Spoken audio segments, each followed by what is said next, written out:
you done now? Hi, everybody. This is Bob Gale, co-creator of Back to the Future, and you're listening to Brad Gilmore. Oh, Brad, what have you done now? Doc! Okay, relax, Doc. It's me. It's Martin. Oh, it can't be.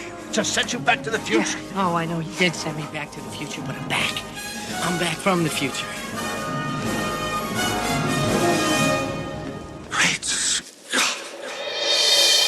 Wait a minute, Doc. Are you telling me that you built a time machine? Out of a DeLorean? The way I see it, if you're gonna build a time machine into a car, why not do it with some style? Whoa, this is heavy.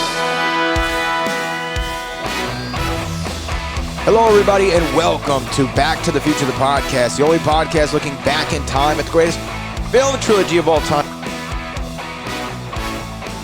I'm sitting here in my yet-to-be-completed studio. Me and my fiance bought a house. There is a guest bedroom that I said, this could be the studio. So right now it looks a mess, but I'm sitting here. We're here in Back to the Future, the podcast, Season 8. We are less than a month away from the release of the paperback edition of Back from the Future, a celebration of the greatest time travel story ever told. A lot of updates that I wanted to make, and then there's a whole new chapter. The thing about the book writing process is, because I'm going to be completely transparent here, there was a couple errors in the book of things that I just missed, right? I just missed. And when I worked on this book, had like literally zero help. There wasn't a co-writer, a ghostwriter. I wasn't working on it with any other person except for me and my own brain and my laptop. So things are going to get by you whenever you read something 18 times. And to be quite frank, when you go through that copy edit process, which is the last process you go in the book, is you send it off to the publisher, they send it back, and they say, look, here's our edit of it. You go through and read everything. By that time, you've worked on this manuscript for 8 to 12 months, and you're sick of it. You know what I mean? And you go through it, and I don't know. Okay, this is the best way I can explain it. Do you know when, like, say you make a commute to work every day, you've traveled the same route, same highway, same side roads, same feeders, same all that, same stoplights, stop signs. You know every pebble that's on the road on your way to and from work, okay? When you do that so many times, you kind of just become blind to everything else that's around you.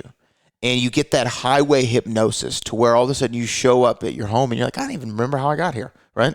Because your brain's on autopilot. It's similar when you go through the final process of the book is you've read and reread and read and looked at and edited and typed and thought about and prayed on every word of this book for such a long time that it's almost like the errors are hidden in plain sight. That's the best way I can describe it. So when I had the Back from the Future book come out, I had a couple of friends be like, hey, there's like a little error here. Oh, you said this when you probably should have said that. So I was a little let down by that, but there's nothing I could do. I was working out by myself. So then I reached out to a few people, and I just want to acknowledge them real quick here, and then we're going to get into the podcast for the day.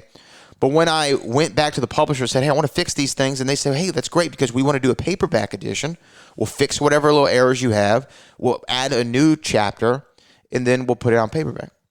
So I want to acknowledge a couple people. I want to acknowledge, first and foremost, my man Eric Tate. Eric Tate, of course, is the curator of Collect BTTF on Instagram and Twitter and all those great places. And he went through the book, the manuscript again, and looked for little errors and read over the new material and just helped out here and there. And I just want to give a big shout out to Eric Tate, of course. And then I got to give a big shout out to Philip Schneider, who's a longtime listener of the podcast.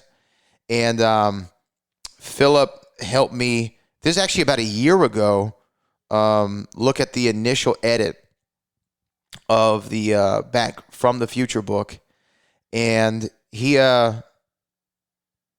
really helped out a lot. Philip went through and looked at all the historical accuracies of the book, and wanted to make sure that if there was like a date that wasn't exactly right, or if I misremembered something, he went through and just researched, double-checked everything.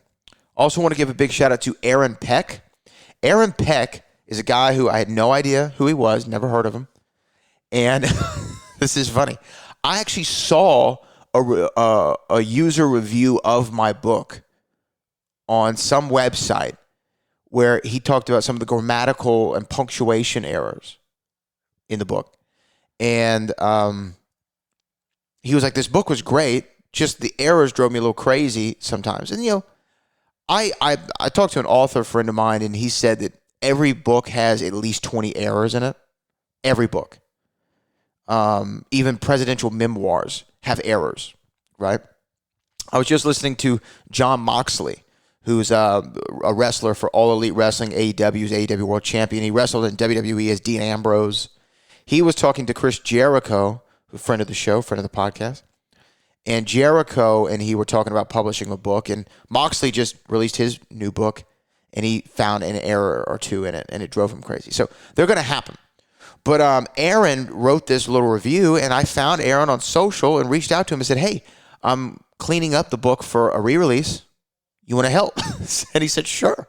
So Aaron went through and did everything that he did. So shout out to those three men. And then shout out to Amber Coates. Amber Coates helped me transcribe some of the interviews that are going to be in the new chapter of the book of Back from the Future. So big shout out to all those people. Much love, much respect. And now we can move on into today's podcast. What I wanted to do, I was looking online and I found this article on cinemablend.com.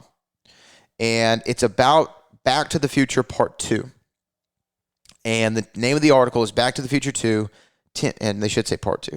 10 major questions we're still asking. It's by a guy named Mike Reyes. It came out a year ago. And I just read this for the first time this morning. And, excuse me, I had to take a little sip there.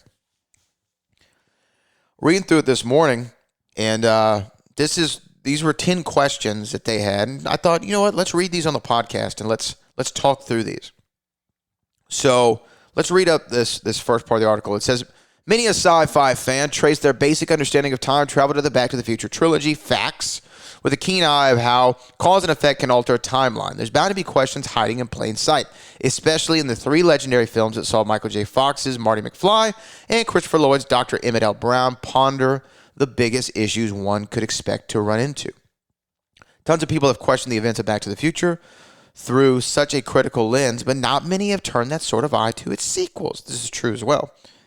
Today, or whenever in the space-time continuum you're reading this feature, a year after it was published, we're about to take a look at the events of Back to the Future 2 and ask some of the major questions we have after watching the movie again.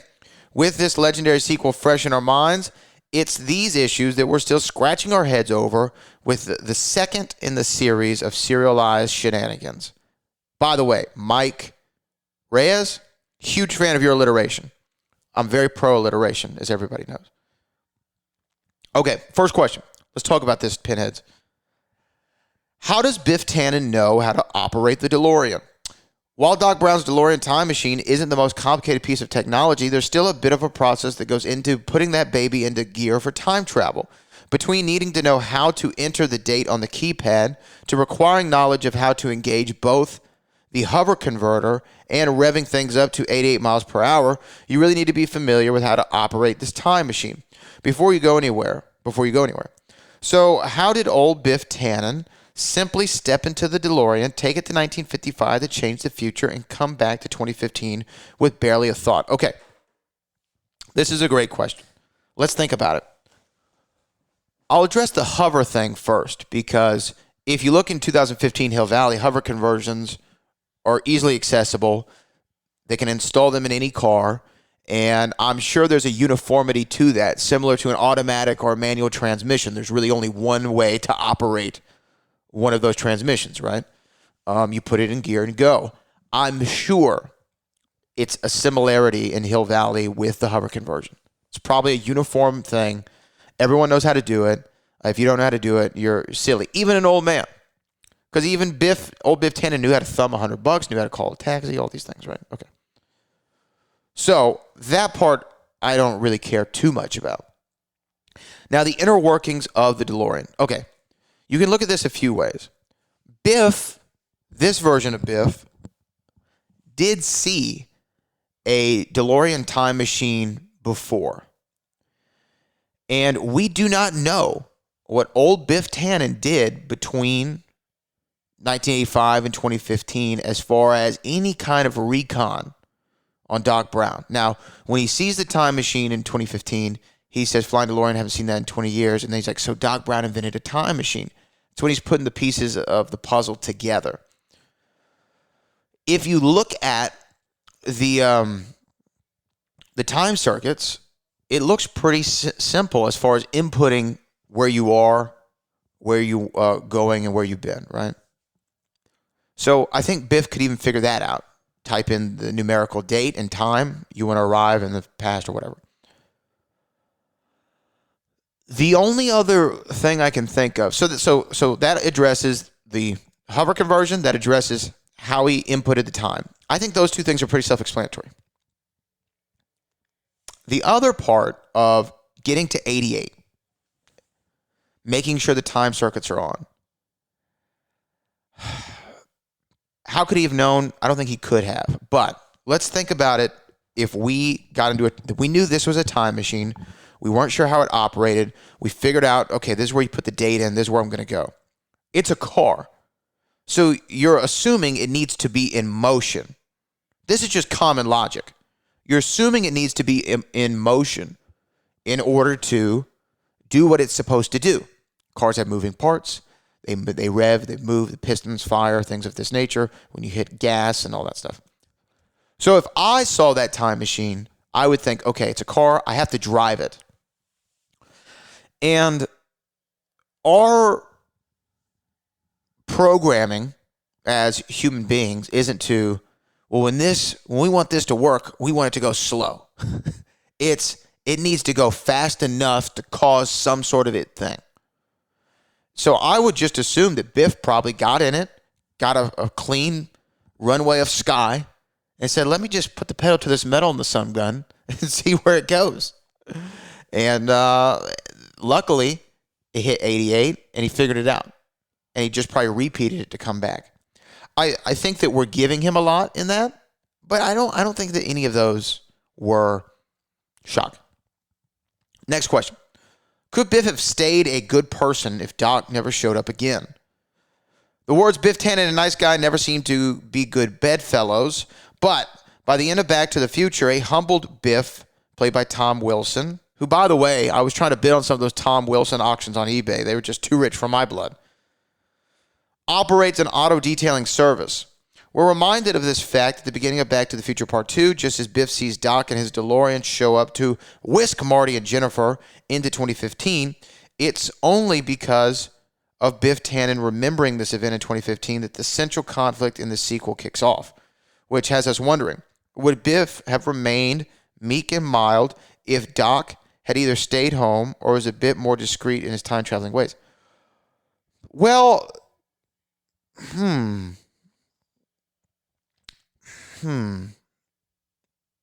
Biff does say, what the hell is going on here? When he sees that.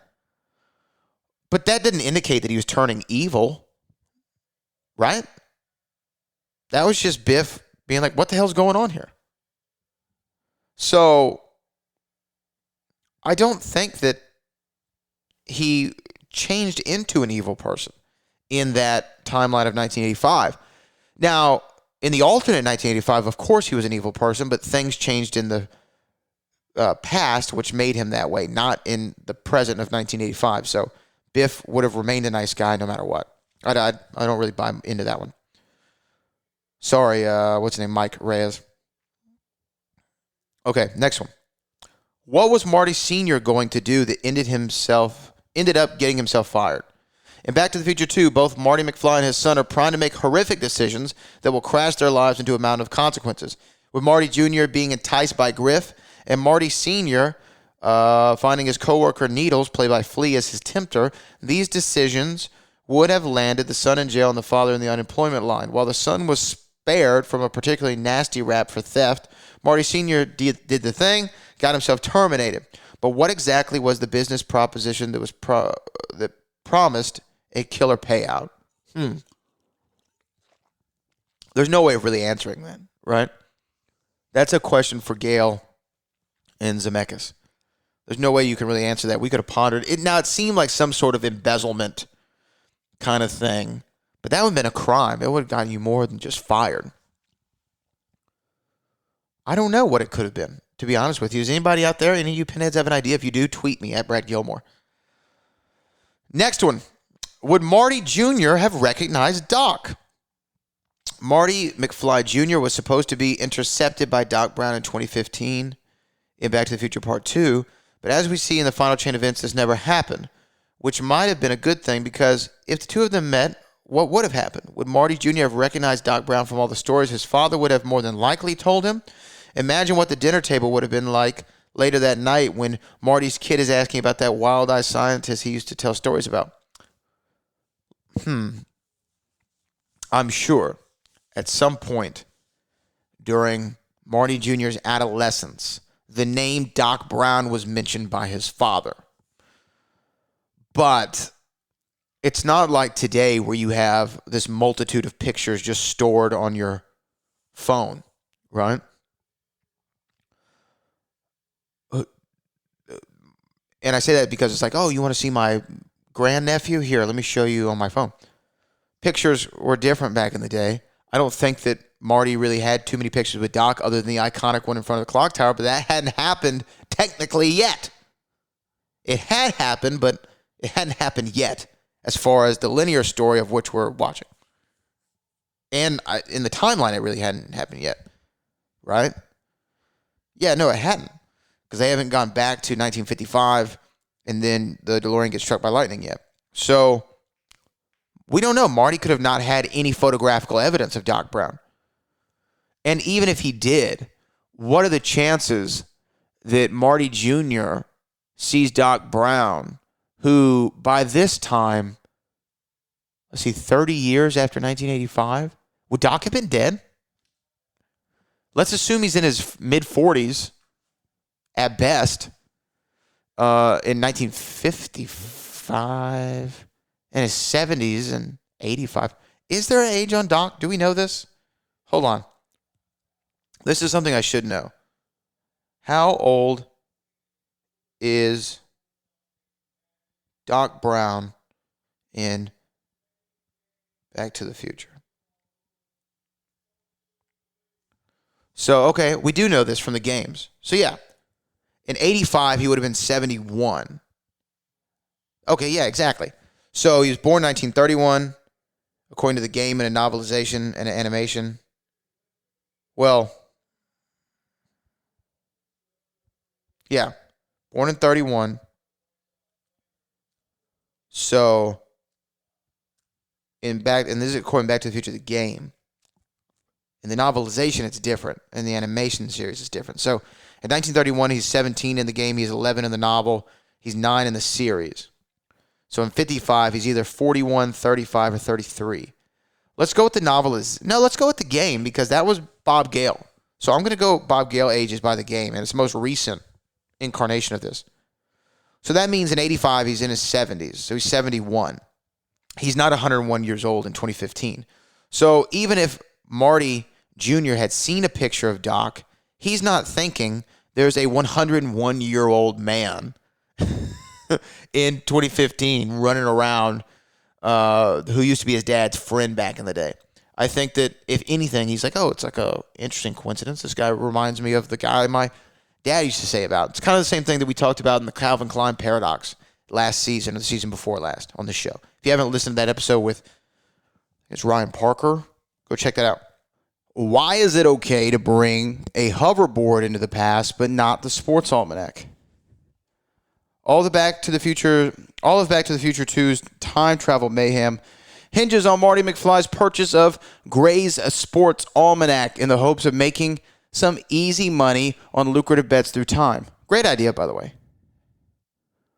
While Doc warns Marty that this sort of thing isn't exactly wise, considering it screws with the space-time continuum, there's an outstanding question that needs to be answered in this specific instance.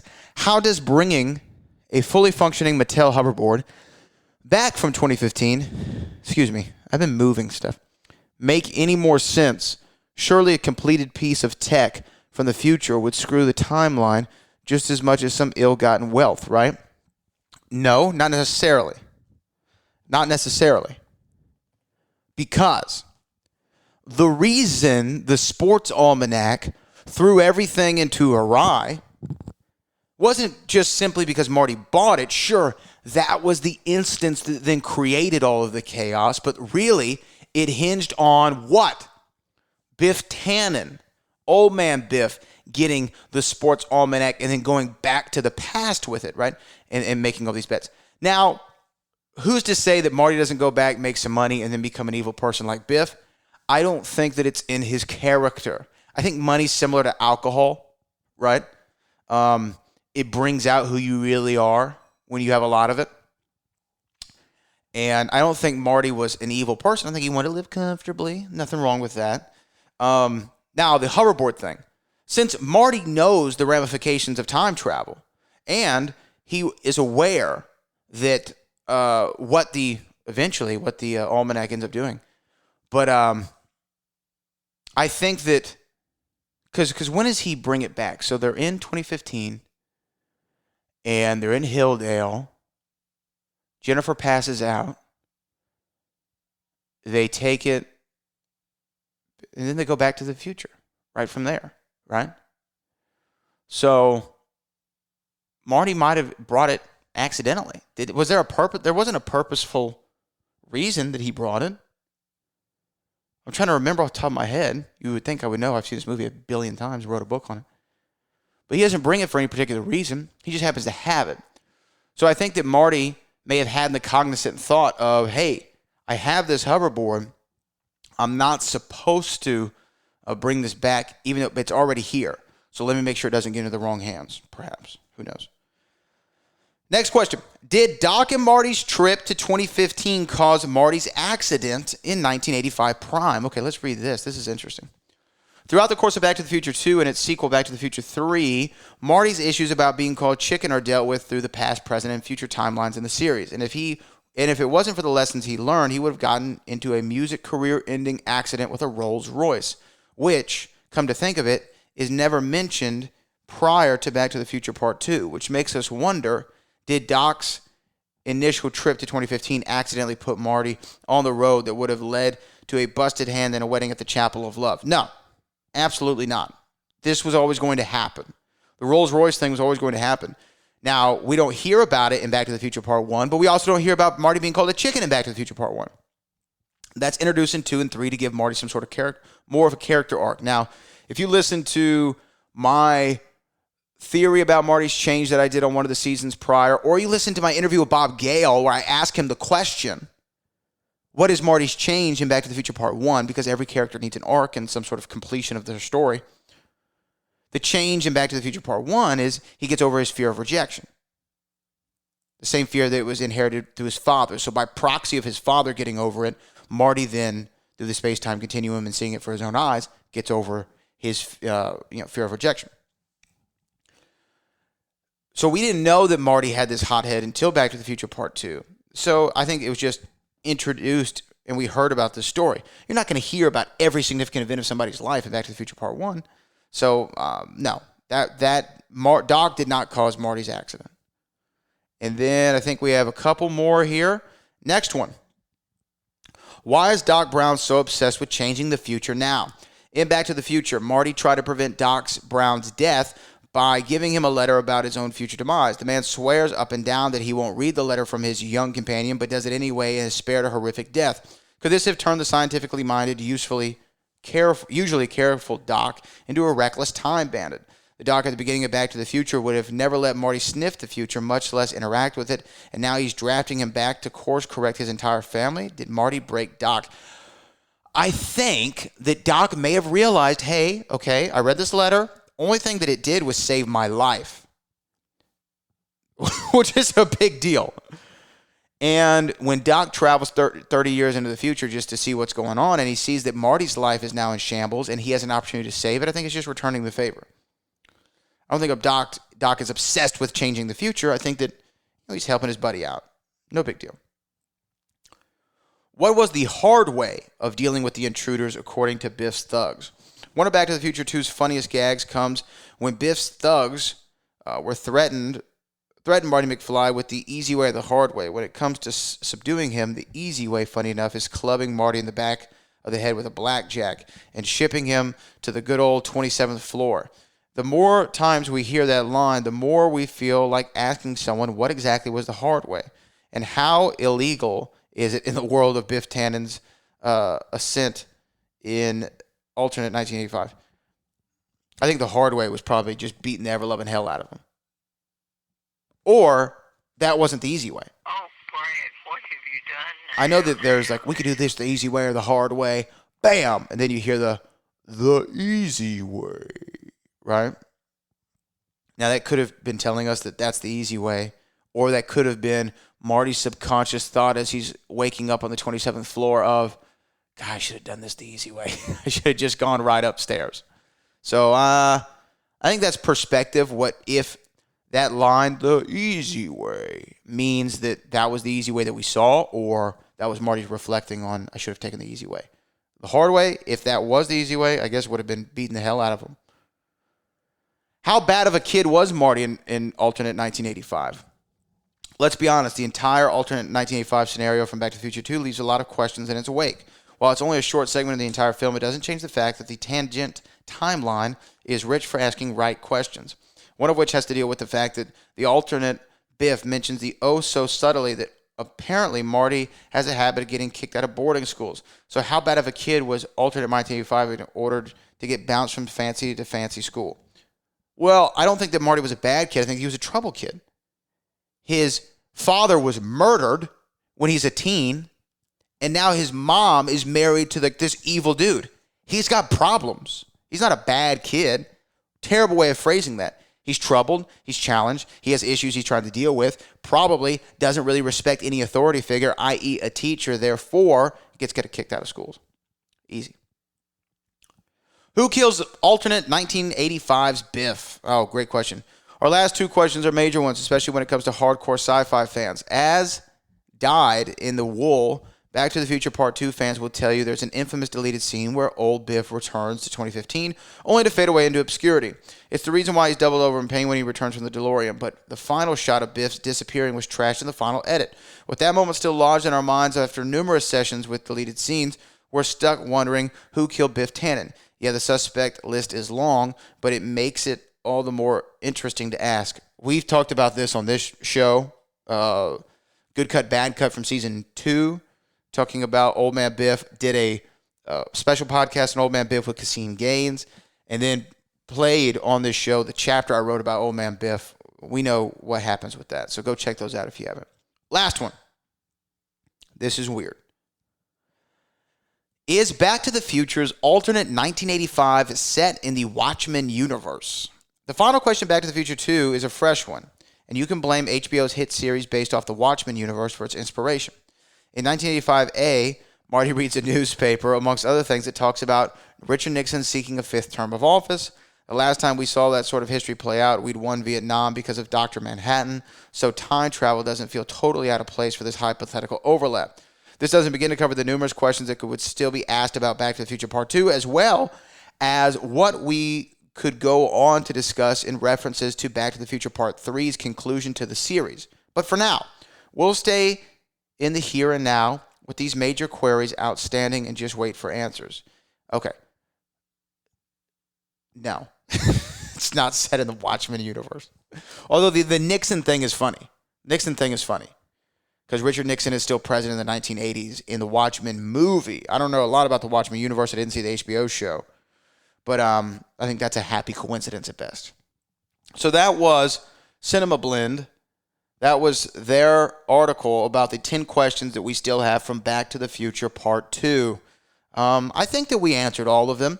Just something that I wanted to do and read to you all prior to the release. Here we are, just a few weeks away. Back to the Futures, or Back from the Future, a celebration of the greatest time travel story ever told on paperback with an expanded chapter, revised content, beefed up for your reading pleasure. If you were one of the ones who said, you know what do we need another Back to the Future book for? I already have Cassine Gaines' book. I have Michael's book.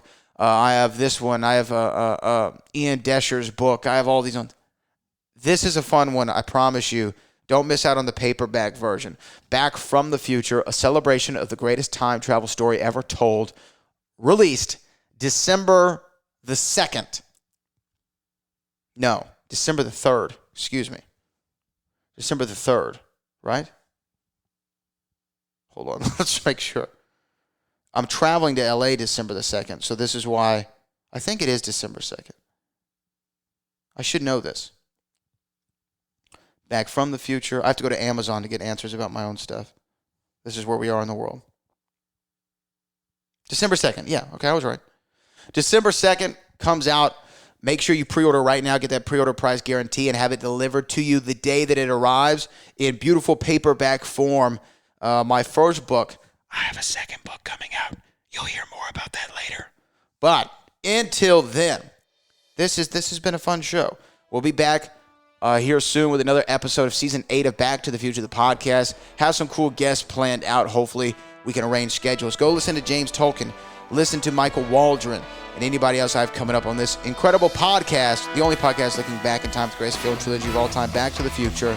Until next time, I'm your friend in time, Brad Gilmore, and I will see you in the future. Oh my God, you're my dreamboat for sure. You're a slacker, Brad.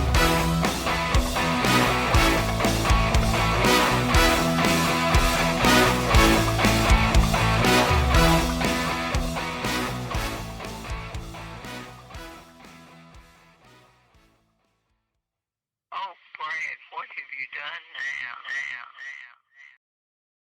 Oh, Brad, what have you done now?